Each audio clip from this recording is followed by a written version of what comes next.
Okay mga anak, pumila kayo. Ibibigay ko rin mga pamasko nyo.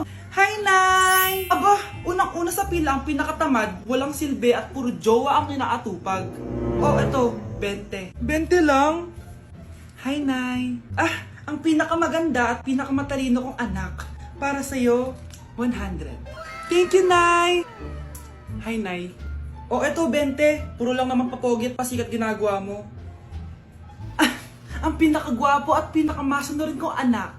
At dahil dyan, meron kang 100. Ayan mga anak, nabigay ko rin mga pamasko nyo. Ano naman yung mga bibigay nyo sa akin? Sino ba naman ako, diba? Ah, na ito po regalo ko sa inyo. Sukli po yan sa 20 na binigay nyo sa akin.